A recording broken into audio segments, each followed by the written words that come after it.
앵콜 해야 될 것 같은데요.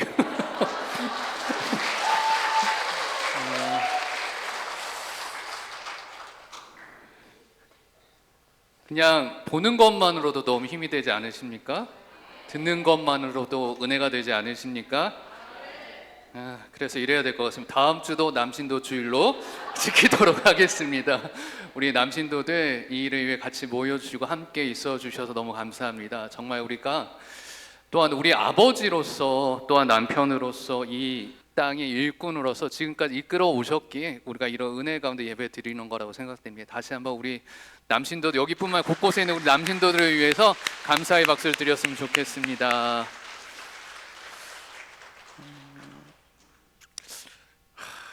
오늘 말씀을 시작할 때 앞에 시작하는 도입하는 말씀을 준비했어요. 오늘 말씀 어떻게 사색해야 되는지 이야기를 준비를 했는데, 오늘 남신도 성가대에서 찬양한 그 찬양의 가사가 기억나시나요? 오늘 말씀하고 너무 똑같습니다. 무엇보다 더 믿음의 축복이 좋다고요? 성가대 기억이 나시나요? 가사? 무엇보다 믿음의 축복이란 제목이요. 그 믿음의 축복이 제일 좋다. 근데 믿음의 축복 무엇보다 좋다? 오, 잘 들으셨네요. 솔로몬의 영화보다 너무 좋다라는 이야기였어요. 다시 한번 물어볼게요. 우리 남신도들에게만 정말 이렇게 은혜롭게 찬양하셨는데, 솔로몬의 영화가 좋으신가요? 믿음의 축복이 좋으신가요? 저희가 이렇게 쉽게 대답하지 못하고 제가 또 물어보잖아요. 사실 우리가 이 땅에 살아가면서 오늘 고백했던 대로 믿음의 축복을 쫓아야 되는데, 솔로몬의 영화를 쫓는 게 우리들인 게 사실입니다. 하지만 오늘 가사에도 소망의 땅에서 보화를 찾으면, 가사 있었어요. 소망의 믿음의 축복은 소망의 땅에서 보화를 찾으면 무엇보다 솔로몬의 영화보다 믿음의 축복이 좋다라고 했어요. 그럼 그것이 무엇인지 오늘 바로 본론으로 들어갈 수 있을 것 같아요. 오늘 말씀이 로마서 8장, 우리가 큐티했던 말씀인데, 로마서 8장을 성령장이라고 이야기합니다. 그래서 성령에 이끌리는 삶이라는 제목으로 저희가 설교를 준비했는데, 성령에 이끌리는 삶이 믿음의 축복이라는 거예요. 그러면 성령에 이끌리는 삶, 믿음의 축복은 어떻게 구체적으로 나오는지에 대해서 오늘 말씀을 통해서 저희가 바로 본론으로 들어가서 세 가지를 볼게요. 믿음의 축복이 그래서 좋구나, 왜 솔로몬의 영화보다 좋은지를 저희들 바로 들어가 보도록 할게요. 세 가지인데, 첫 번째는 PPT 보여주시면, 자, 같이 한번 읽어볼까요?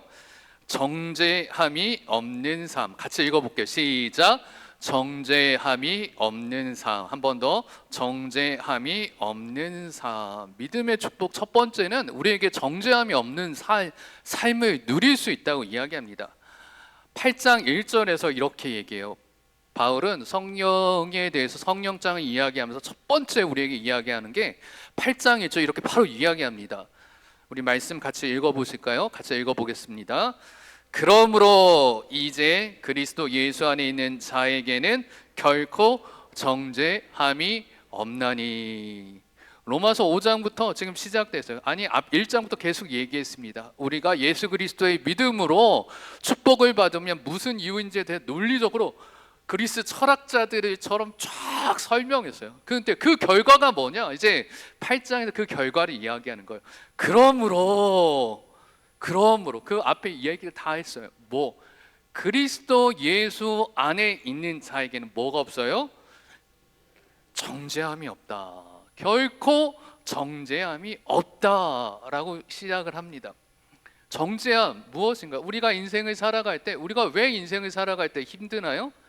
좋은 일이 있든 나쁜 일이 있든 우리 자신을 정죄해요. 그러니까 이렇게 하는 거죠. 다 비교를 하는 거예요. 우리 자신을 모든 것들과 비교해요. 잘 되고 있을 때는 우리가 남편으로서, 또한 아버지로서, 직장에서도 어떤 부장으로서, 이사로서, 사장으로서 너무 잘 나가고 있어. 그럴 때도 비교해요. 누구랑 비교해요? 더 잘 나가는 다른 사람들과 비교하면서 자기를 정죄해요. 아니면 우리가 해야 될 일들, 아버지로서, 남편으로서, 직장에서, 아니면 그 일들 또 잘 못할 때도 있어요. 또 못하면 또 어떻게 해요? 못하는 것 때문에 자신을 정죄하면서 우리는 살아갑니다. 인간은 우리 죄에 이끌려 살아간다는 것은 무엇이냐면 우리에게 계속 정죄하는 인상이 너는 죄인이다라고 얘기를 해요. 우리가 근데 큰 죄, 살인을 하거나 도둑질을 하거나 강도짓을 하지는 않아요. 그러나 사단은 우리가 그런 짓을 안 할 건 알아요. 그래서 너는 깨끗하다고 놔두지 않고 우리 가장 연약하고 가장 작은 부분을 계속해서 공략합니다. 그래서 우리에게 정죄해요. 그런데 이제는 어떻게 된다는 거예요? 이제는 우리에겐 결코 정죄함이 없다. 믿음의 축복 첫 번째 삶은 우리에게 정죄함이 없다라는 거예요. 그럴 때 성령이 이끌릴 때 이런 일이 일어난다라고 합니다. 두 번째는 이렇게 성령을 따라가는 삶을 살면 두 번째 우리에게 이런 삶이 주어진대요. 두 번째 한번 같이 읽어볼까요? 생명과 평안의 삶. 로마서 8장 6절을 읽어볼까요? 8장 6절 같이 읽어보겠습니다.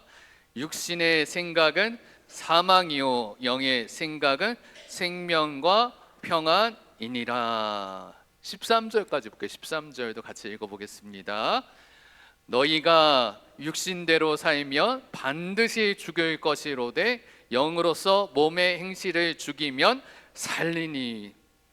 죄의 싹은 뭐예요? 육신을 따라 산다는 것은 무엇을 따라 사는 거예요? 죄에 따라 살아가는 거예요. 아까 전에 찬양처럼 육신을 따라 살아가는 거 무엇이 더 좋아요? 믿음의 축복보다 뭐가 더 좋아요?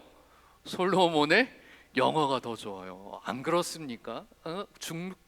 고대 근동에서 지역의 최고 패권 국가였어요. 가장 많은 돈을 받고 아내도 첩까지 하면 1,000명이 넘어요. 남자들의 꿈 절대 아닙니다. 그런데 그런 것들 막 바라고 여자, 돈, 물질 모든 것들 이 솔로몬의 영화보다 진짜 좋은 건 뭐라는 거예요? 믿음의 축복이라는 거예요. 왜냐하면 죄에 따라 살아가면 죄의 싹슨, 죄의 월급은 뭐예요? 죄의 월급은 사망이기 때문에 그 길을 가면 망합니다. 우리가 얼마나 지금 여기 계신 우리 어린 자녀들 빼놓고 얼마나 봤어요. 우리가 그 일을 위해 직장에서 죽을 것 같이 일했잖아요. 죽을 것 같이 일했더니 은퇴하실 때 우리에게 돌아온 건 무엇입니까? 이제 은퇴하고 열심히 즐겁고 행복하게 놀아야지 했더니 우리에게 온 것은 죽을 것 같은 질병이 있어요. 움직이지도 못해요. 돌아다니지도 못하는 그 일들이 온다고 합니다. 그러나 영의 생각, 성령님에 따르는 것은 우리에게 무엇을 준다? 참 생명과 참 평안을 주는 거예요. 물질이 있어서 주는 평안과 기쁨과 소망이 아니라 참 생명과 평안이 있다고 합니다. 세 번째까지 또 바로 넘어가고, 오늘 굉장히 빠른 것 같죠? 굉장히 빠르게 넘어갑니다. 세 번째, 성령을 따르면 이 세 번째가 우리에게 주어진다고 해요. 3번 같이 읽어볼까요? 시작. 하나님의 자녀로 사는 삶. 성령을 따르면 믿음의 축복은 우리에게 하나님의 자녀가 된다고 했어요. 8장 15절 읽어볼까요? 8장 15절. 너희는 다시 무서워하는 종의 영을 받지 아니하고 양자의 영을 받았으므로 우리가 아빠, 아버지라고 부르짖느니라. 아멘. 성령님이 오시는 궁극적인 목적이 있어요. 성령 하나님을 우리에게 오신 목적을 이야기하는 거예요. 성령 하나님 오신 것은 이스라엘 백성들, 우리가 지금 로마서 읽으면서 그랬잖아요. 바리새인들, 이스라엘 유대인들은 육신을 따르고 율법을 따르다 죽었다고 했어요. 왜냐하면 이 율법에 대해서 하나님에 대해 잘 몰랐기 때문입니다. 이 부분을 잘 생각해 보십시오. 하나님 말씀을 왜 주셨을까요? 구약 성경만 해도 굉장히 길잖아요. 말씀을 우리에게 주신 목적은 뭐예요? 한번 생각해 보세요. 말씀을 왜 주셨을까요? 하나님이 구약 시대 선지자들과 제사장들을 통해서 우리에게 말씀을 주셨어요. 지금처럼 찍어 보십시오. 모를 때는 찍어도 됩니다. 당신이 어떻게 하라고요? 말씀대로 살라고를 조금 더 편하게. 말씀을 우리에게 주신 목적은, 말씀을 우리에게 계속 하신 목적은, 조금 더 이제 더 쉬운 예로 가겠습니다. 우리가 나이가 들어도 부모가 돼도 아이들이 어른이 더 돼도 30대 40대가 돼도 20대 30대가 돼도 출근하고 나가는 아이들이 뭐라고 해요? 뭐라고 얘기하셨습니까? 뭐 조심하라고? 자조심하라고. 자조심은 누가 해야 돼요? 우리가 해야지. 우리는 자존심이 걷다가도 넘어지면 큰일 나잖아요. 20대, 30대, 40대 자존심도 안 해요. 굉장히 빠릅니다. 그럼에도 불구하고 그 자녀들에게 자존심하라고 하는 이유는, 그 자존심이라고 하라고 그 말을 계속하는 이유는 그곳에 무엇이 담겨 있기 때문이에요? 부모의 사랑이 있기 때문에. 하나님의 말씀을 우리에게 주신 건 무엇이에요? 하나님이 우리를 사랑하신다는 걸 보여주신 거예요. 그런데 율법학자들은 그것을 하나님 말씀하신 것을 하나님 우리를 사랑하신다고 가르치는 게 아니라 이것을 어떻게 사용했냐면 법으로 만들어. 너희 이거 안 지키면 어떻게 돼? 너희 이거 안 지키면 어떻게 돼? 심판받아, 벌받아. 그러다 보니까 하나님 아버지가 어떤 분이에요? 하나님에 대해서 유대인들은 어떻게 생각하냐면 하나님에 대해서 사랑의 하나님이 아니라 무슨 하나님이라고 알고 있어요? 무서운 하나님, 심판하는 하나님. 그러니까 하나님께 심판받기 전에 바리새인들이 먼저부터 죄인하고 가까이 가지 마, 너희 세리 막 그들에게 돌 던지면서 하나님에게 심판받기 전에 우리가 먼저 심판하는 일을 막 했어요.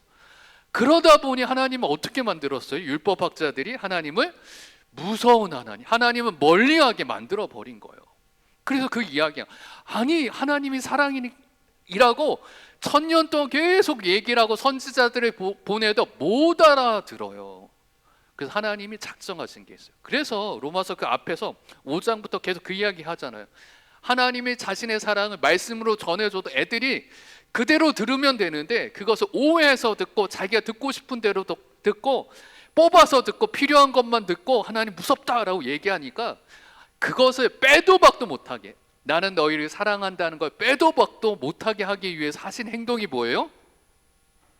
바울이 계속해서 우리 로마서 통해서 계속 얘기하신 거, 예수님이 우리를 사랑하신다는 거 완전히 확증하신 행동, 하신 일이 무엇인가요?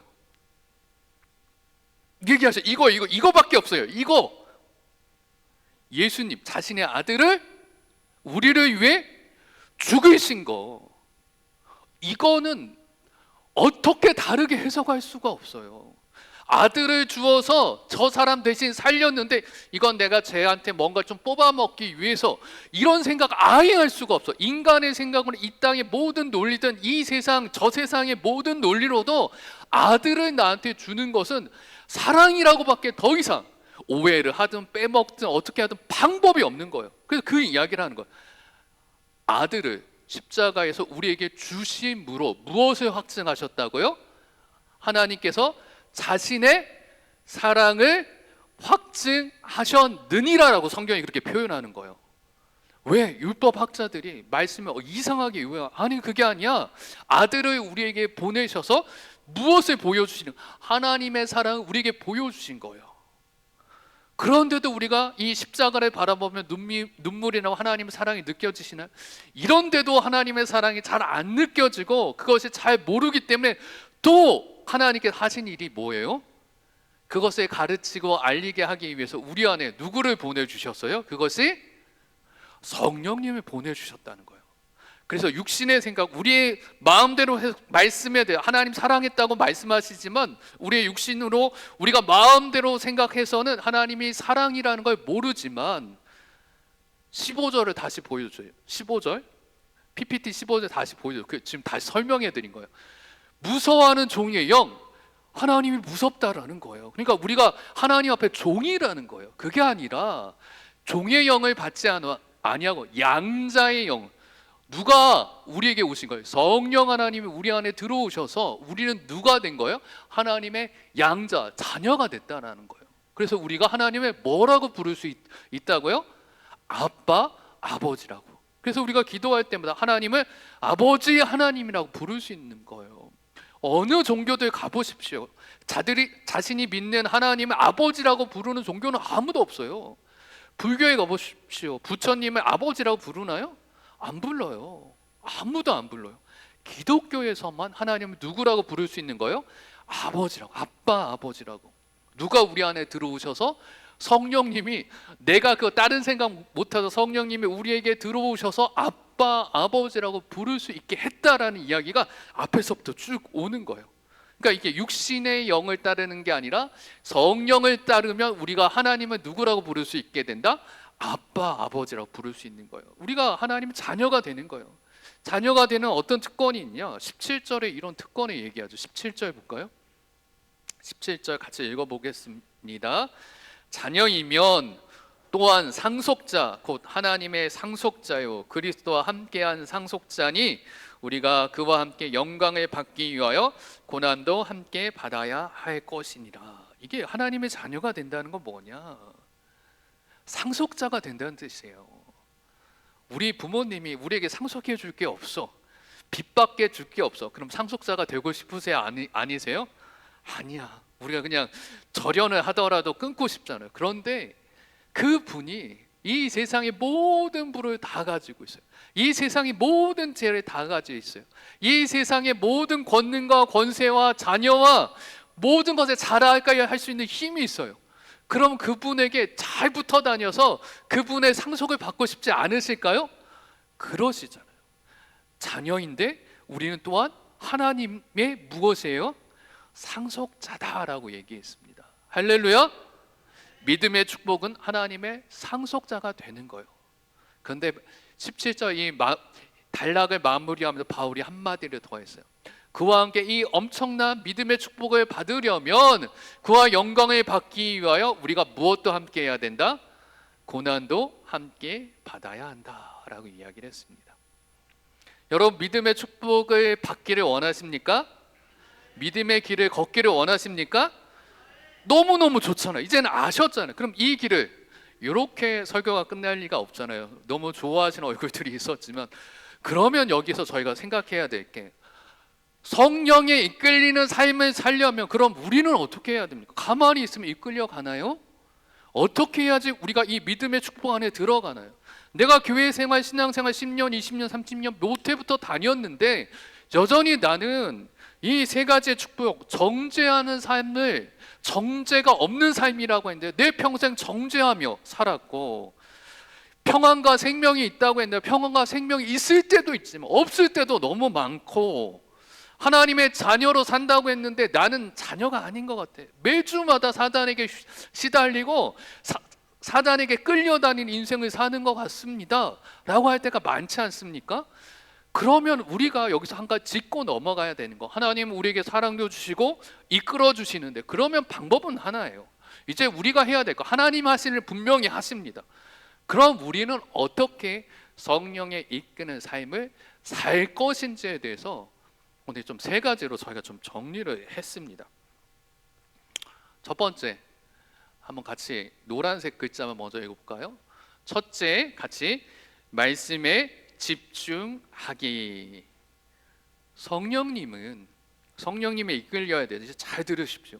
성령님은 말씀에, PPT는 그냥 보여주세요. PPT를 계속 보여주세요. 그냥 펼쳐놓고 저희의 이야기 우리 교인들이 같이 들어야 되니까.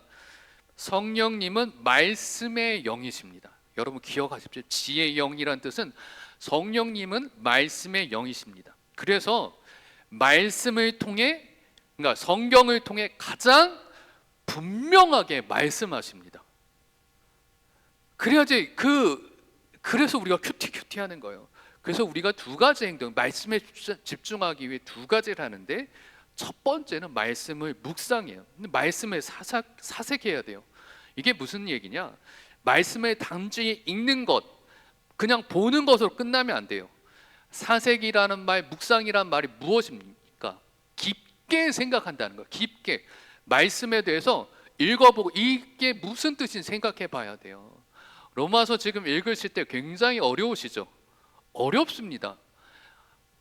이 로마서 5장에서 8절은 칭의와 성화라고 하는 개신교를 만들어낸 가장 중요한 교리학, 신학의 핵심이 들어있기 때문에 너무너무 어려워요. 그러면 우리는 어떻게 해야 되냐? 그냥 어려워 넘어가는 게 아니라 이 한 절의 말씀도 한 번 더 생각해 보는 거예요. 생각하면서 의미를 되새겨야 됩니다.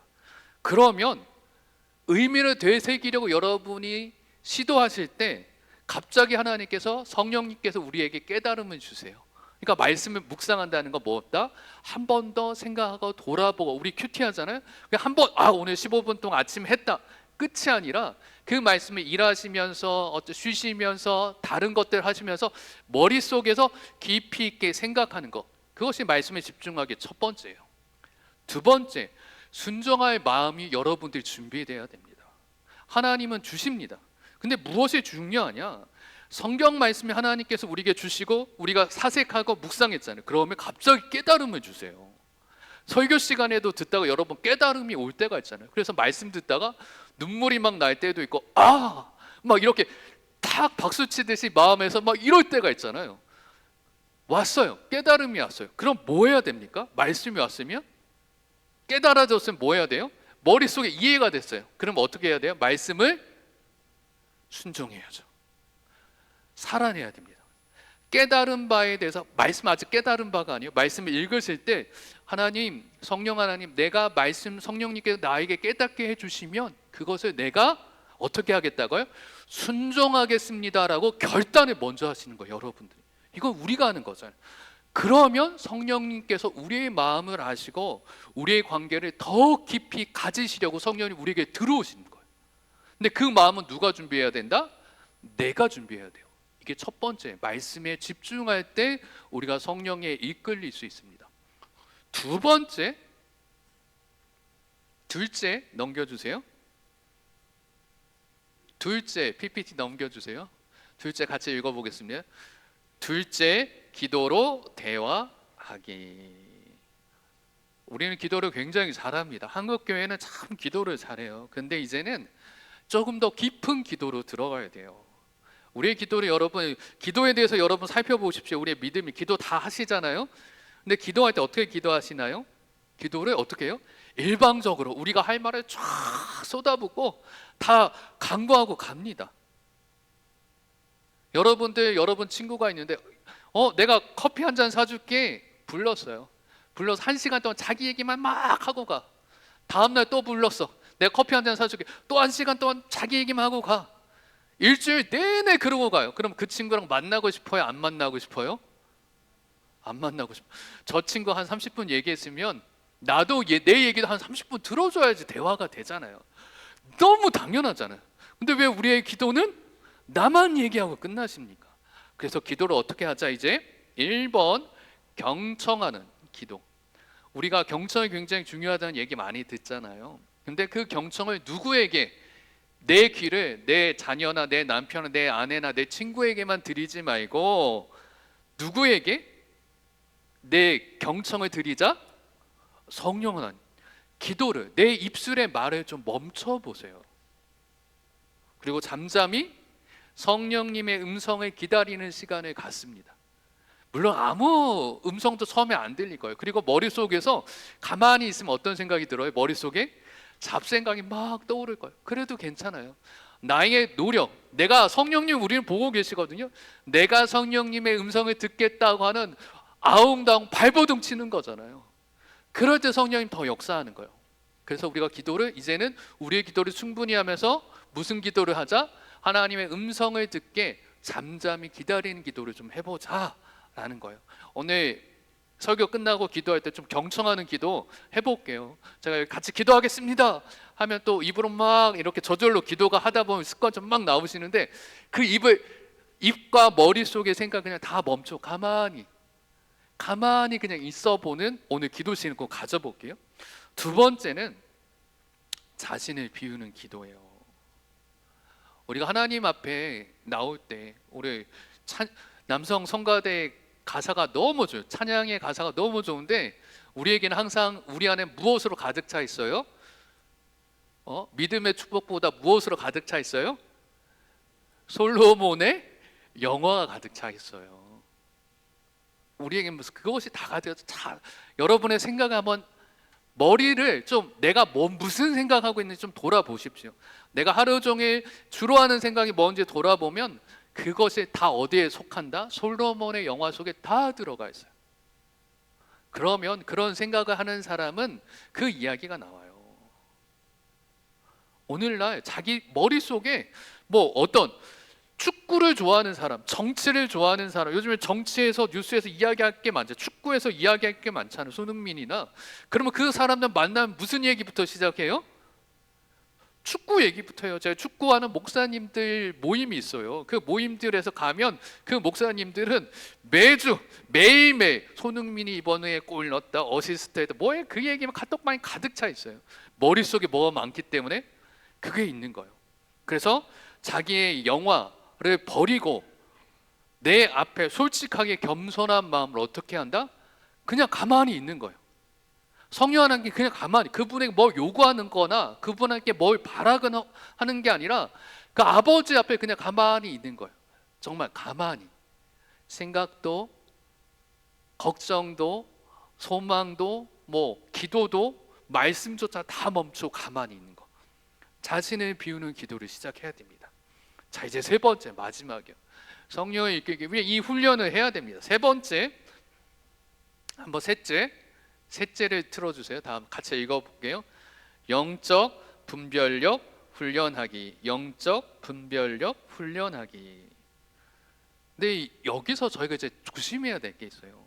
우리 안에 지금 성령님이 계시잖아요. 우리가 예수님 구주로 영접했기 때문에 성령님 우리 안에 들어오셨어요.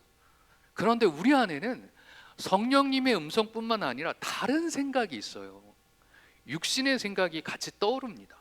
그러니까 사단의 속삭임이 있어요. 내가 뭔가 이게 옳은 일이라고 생각하고 이건 성령님의 응답인 것 같아 라고 생각하는 건데 그것조차 누가 속일 수 있어요? 사단의 속삭임이 있어요. 사단이 광명의 천사, 빛의 천사로 둔갑을 해서 우리에게 속삭여요. 그래서 이거는 하나님의 뜻이야 라고 얘기해요. 대표적인 게 예수님 당시 바리새인들이죠. 그들 하나님의 말씀을 듣고 하나님의 영의 음성을 듣고 이것이 하나님의 뜻이다 라고 생각하면서 누구를 죽여요? 하나님인 예수 그리스도를 죽였잖아요. 그들은 이렇게 얘기하네요. 그 대제사장 이런 얘기, 한 사람 때문에 온 민족이 멸망하는 것보다 한 사람을 죽임으로 우리 모두가 사는 게 옳다. 맞는 얘기잖아요. 모두가 죽을 필요는 없잖아요. 그 사단의 속삭임에 하나님의 가장 잘 따른다는 대제사장이 이용당하죠. 그래서 영적 분별력에 대한 훈련을 해야 됩니다. 그럼 어떻게 해야 됩니까? 기도하려 가만히 지금 묵상한다고 가만히 계셔 보시면 막 소리가 여러 가지가 막 들리기 시작할 거예요. 그럼 여기서 어떻게 그것을 이게 성령님인지 깨닫냐? 첫 번째는 무엇을 점검한다? 성령의 열매를 점검합니다. 이게 무슨 얘기냐? 성령의 9가지 열매가 있잖아요. 성령님의 음성은 항상 우리에게 생명과 평안을 줍니다. 그러다 보니까 그 마음 안에 무엇이 펴요? 성령의 9가지 열매로 사랑과 화평과 오래 참음과 이렇게 나온 열매 있잖아요. 이 내가 막 떠오르는 생각이 이 열매 안에서, 이 열매 범주 아래서 이루어지는 거면 이건 성령님의 음성이 확률이 거의 99.9%예요. 뭔가 이 하나님의 음성이 막 왔어. 이게 하나님 뜻인 것 같아. 막 달려가는데 8가지는 맞는데 이거랑 안 맞아. 오래 참음과 좀 안 맞아. 뭔가 막 실행해야 되는데 오래 참음과 좀 안 맞는 것 같아. 그러면 그때는 어떻게 해야 돼요? 잠깐 멈추고 한 걸음 뒤에서 시작하려는 것 한 걸음 뒤에서 시작해 보는 거예요. 뭔가 이 일이 충성과 안 맞는, 딴 건 다 맞는데 충성과 좀 안 맞는 것 같아. 그러면 그 일을 하기 전에 조금 더 하나님의 음성을 듣는, 하나님의 음성을 분별하는 연습하는 거예요. 그래서 우리에게 표대가 있는데 뭐가 표대인 거예요? 성령의 열매, 이 9가지 열매를 통해서 이 음성이 하나님 음성인지 구분할 수 있어요. PPT 그냥 보여주세요. 계속 보여주십시오. 두 번째는 상황과 환경을 보는 겁니다. 하나님이 인도하시면 우리가 성령님의 인도하시면 어떤 음성으로 듣고 싶냐 하면 우리 인간은 그래요. 우리 인간은 죄에 있다라고 이런 표현 더 맞죠. 죄에 쪄들어 있어요. 찌들어 있어요. 그러다 보니까 이야기를 들을 때 그 음성, 하나님의 음성도 어떤 음성만 듣고 싶어요? 나에게 복을 주는, 축복하는 이야기, 나를 칭찬하는 이야기만 듣고 싶어. 내가 싫어하는 이야기는 듣기 싫어요. 근데 문제는 성령의 인도는 우리를 어디로 이끌 수 있어요? 우리를 복의 길로만 이끄나요? 고난의 길도 걷게 할 수 있다는 거 인정하셔야 돼요. 아까 전에 17절에 뭐라고 했어요? 하나님의 영광을 받기 위하여 우리도 무엇도 같이 받아야 돼요? 고난도 함께 받아야 된다. 근데 이 로마서 편지를 받는 사람들, 그들은 지금도 고난이에요. 남편이 죽고 아내가 죽고 로마 병사들에게 막 죽고 있는 그 상황인데도 그 죽음에 대해서 피하고 도망가지 말고 로마에 있는 그 교인들에게 편지 보낸 거예요. 너희들 당당하게 예수님을 고백하고 십자가에 달려 죽고 사자에 물려 죽고 불에 타 죽어라 라고 하는 이야기예요. 우리는 고난에 동참한다고 해서 우리는 그런 일이 없잖아. 근데 이 말씀은 그런 거예요. 그러나 그러한 일이 있어도 우리는 무엇을 믿냐? 17절 이후에 끝까지 가는 말에 이렇게 나오는 거죠. 궁극적으로 마지막으로는 뭘 믿는 거예요? 하나님께서 우리를 합력하여 선을 이루고 영광의 길로 인도하실 것을 믿는 거예요. 우리가 고난의 길을 걸어가고 고통의 길을 걸어갈 때마다 사단은 우리에게 계속 속삭이거든요. 이거는 너 때문에 우리를 정죄하고 너 잘못이야. 하나님 너의 음성을 안 들어. 너 같은 죄인은 하나님이 너 이미 떠나갔어라고 계속 얘기해요. 그럴 때 우리가 어떻게 해야 되냐? 궁극적으로 하나님은 우리에게 어떤 일을 이루실 것이다? 합력하여 선을 이루실 것입니다. 분명히 영광의 길로 인도하실 것입니다. 모든 삶의 영역에서 하나님 주권을 인정할 때 우리는 어떻게 돼요? 성령에 이끄는 삶을 살게 돼요. 새벽에는 저희가 잠깐 이 얘기했지만 안전안북교회 담임 목사님이셨던 오행영 목사님께서 지난주 월요일 날 갑자기 심정지가 오셨어요. 심정지가 왔는데 어제 발인을 했었죠. 근데 나이가 49입니다. 작년까지 분목사를 하다가 안전안북교회로 담임 목회를 나가셨어요. 근데 안전안북교회는 우리들 다 아시겠지만 한 10여 명도 안 되는 작은 교회예요. 그리고 목사님 얘기 들으면 항상 가면 뭐 오래된 교회다 보니까 맨날 고치는 얘기만 계속 얘기해. 교회 갔더니 무슨 목회를 하는 게 아니라 공사판 공사들. 근데 너무 행복해 하시는 거예요. 근데 갑자기 심정지가 와서 쓰러졌다고 목포노회에 갑자기 기도 요청이 왔어요.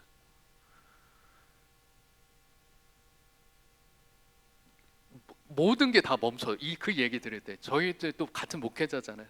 뭐 저보다 조금 더 어리기도 하시고. 그리고 어제 입관 예배 가서 예배를 드리고 나서 12시 예배 드리고 나서 식사를 해야 되는 도저히 음식이 들어가질 않더라고요. 저 장례식 가도 밥 잘 먹잖아요. 다들 아시겠지만 식사도 안 하고 일어났습니다. 너무 갑갑하고 속상하고 하나님께 계속 얘기했어요. 하나님 제가 이걸 어떻게 이해해야 됩니까? 이게 도대체 무슨 뜻입니까? 하나님이 그 교회를 살리기 위해 보내신 분인데 왜 이런 일이 일어났습니까? 뭐 악하니라 이 땅의 악한 자들은 너무 잘 먹고 잘 살고 천수를 누리는데 이 일을 선택하신 그분에게는 왜 이런 일을 하셨습니까? 그 가족들은 앞으로 어떻게 살고 그 어머니는 아들을 보낸 그 어머니는 어떻게 해야 됩니까?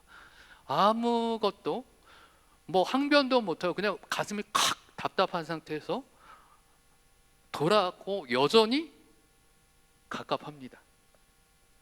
그러나 오늘 말씀을 준비하면서 그러나 말씀을 붙들 수밖에 없는 거 분명히 하나님께서 합력하여 선을 이루시고 하나님의 뜻이 있음을 머릿속에서 여전히 이해합니다. 그렇기 때문에 이것을 붙들려고 지금 노력을 하는 거예요. 하나님의 뜻이 있을 것입니다. 그 가족에 대한 계획도 있으시고 그 교회에 대한 계획도 있으실 것입니다. 이런 일이 생각보다 우리 주위에 많이 일어나서 우리는 해석할 수 없지만 우리의 육신의 생각으로 나의 판단으로는 나의 지식으로 내가 살아온 경험으로는 도저히 이해할 수도 없고 하나님의 계획을 알 수도 없지만 그러나 우리가 궁극적으로 기도하는 것은 하나님께서 분명히 합력하여 선을 이루고 우리 목사님을 그 천국에 가게 하실 것이고 이 일을 통해 우리는 여전히 이해할 수 없고 여전히 속상하고 화가 나지만 하나님이 그들에게 분명히 하나님의 나라를 열어주실 것을 믿는다고 밖에 고백할 수 없는 일이 없었습니다. 사실 우리에게 이런 일이 너무나 많아요. 그럼에도 불구하고 이럴 때 우리가 넘어지지 않을 수 있는 건 단 하나밖에 없는 것 같습니다. 누구에게 이끌려 가야 된다? 성령님이 이끌려 가셔야 돼요. 상속받아야 된 영광과 영화만을 바라보고 우리가 걸어간다고 한다면 우리의 주위에서 이렇게 말도 안 되고 이해도 안 되고 고통이 우리에게 다가왔을 때 우리는 믿음을 저버리게 되고 하나님이 떠나갈 수도 있습니다. 그러기에 우리는 하나님께 기도하셔야 돼요. 성령 하나님 지혜를 달라고. 그래서 분명한 그 뜻을, 이 땅에 살아가는 이유를 알게 해달라고 기도하셔야 됩니다. 그러면 성령 하나님은 우리에게 넉넉하게 그것을 깨닫고 이끌립니다. 여전히 이해를 안 되지만 우리가 좋아하는 찬양처럼 지금까지 지내온 것 주의 크신 은혜다. 이해는 안 되는 게 너무 많지 않습니까? 그러나 어느 순간 하나님이 은혜로 하셨다. 하나님이 이끄셨다. 그리고 그 고백을 우리는 이 육신의 죽음으로 끝나는 게 아니라 어디에서 우리는 다 만날 거예요? 우리는 영원한 영생으로 반드시 만날 거예요. 영벌로 지옥으로 떨어지는 존재가 아니라 영생의 자리에서 물어보고 여전히 대답 안 되는 거. 저는 그래서 천국 가면 하나님께 물어볼 거 너무 많습니다. 여전히 물어보십시오. 그러나 그 기간 동안은 믿음의 길을 걸어가셔야 돼요. 그래서 아브라함이 고향을 떠날 때 히브리서에서 이렇게 얘기하잖아요. 아브라함이 어떻게 그 길을 떠났다? 약속의 땅으로 갈 바를 알지 못하지만, 우리는 내비게이션 지금 목표하고 갈잖아요. 우리 인생은 어떤 인생이야? 여전히 갈 바를 알지 못하지만 약속을 믿고 그 길을 걸어가는 것, 그것이 믿음의 축복인 거예요. 계속해서 걸어갈 수 있게 하는 것, 살아갈 수 있게 하는 게 믿음의 축복입니다. 사랑하는 성도 여러분, 여러분 성령 충만하시기를 주님의 이름으로 축원합니다. 여러분의 인생 가운데 이러한 일이 있을 때마다 우리에게 그런 고난이 닥쳐올 거예요. 그럴 때 우리가 무릎을 꿇고 하나님의 음성에 집중해 보십시오. 하나님 우리를 이끄십니다. 왜냐하면 하나님 우리를 사랑하시거든요. 확증하셨잖아요. 그 확증을 성령을 통해 여러분이 받으셔야 이 고난을 이해할 수 있습니다. 이 한 주간 이 말씀 가지고 여러분 준비하고 살아내기를 원합니다. 그냥 그렇게 신앙생활하지 마시고 이제는 믿음의 깊이 있게, 더 넓게 말씀을 묵상하고 사색하며 진짜 하나님의 생명과 평안을 누리는 우리 모두가 되시기를, 그리고 하나님의 사랑을 온전히 경험하는, 하나님의 사랑을 경험하는 오늘 한 주가 되시기를 주님의 이름으로 축원합니다. 그래서 오늘 이 시간 우리가 이 찬양으로 고백하기를 원합니다. 아바 아버지라는 찬양입니다. 아바라고 이렇게 적어놨는데 아빠예요. 알파 베타 베타 알파라고 헬라어가 발음이 아빠예요. 근데 아빠라고 하면 좀 이상할 것 같아요. 개역성경에서 아빠를 아바라고 했는데 아빠입니다. 하나님은 우리의 아빠 되기를 원하십니다. 이 찬양 부르시며 그 하나님의 사랑 안에 들어가기를 주님의 이름으로 축원합니다.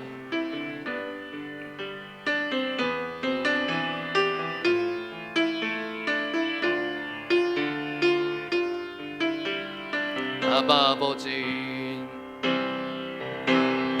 아바 아버지, 아바 아버지, 나를 안으시고 바라보시는 아바 아버지, 아바 아버지, 아바 아버지, 나를 도우시고 힘주시는 아버지. 주는 내 마음을 고치시고 볼 수 없는 상처 만지시네.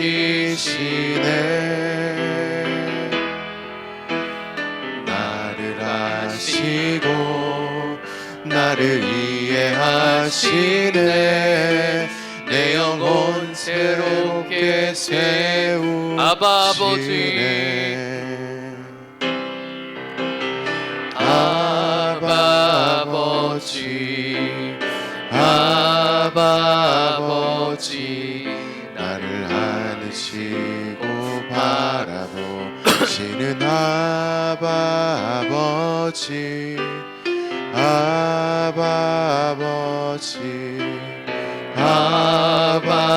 아버지 나를 도우시고 힘주시는 아버지 주는 내 영을 고치시고 볼 수 없는 상처 만지시네 나를 아시고 나를 이해하시네 내 영혼 새롭게 세우시네. 오늘 시간 함께 기도해 보실 텐데요. 오늘 찬양을 부르셨잖아요. 찬양의 가사를 기억하십시오. 하나님은 나를 아시고 나를 고치실 것입니다. 그러게 기다려 보는 거예요. 걱정하고 두려워하면서 내 입술로 막 기도하려 하지 마시고 하나님이 하실 겁니다. 내 귀에 직접 이야기하실 수도 있고 이야기 아니하실 수도 있어요. 그러나 하나님은 오늘 이 시간 고치시기 시작하실 겁니다. 그러게 오늘 이 시간 저희가 한 30초 정도 정말 경청하는 기도, 그냥 아무 소리는 내지 말고 그냥 눈을 감고 그냥 가만히 있어 보십시오. 하나님이 여러분에게 역사하기 시작하실 겁니다. 함께 기도드리겠습니다.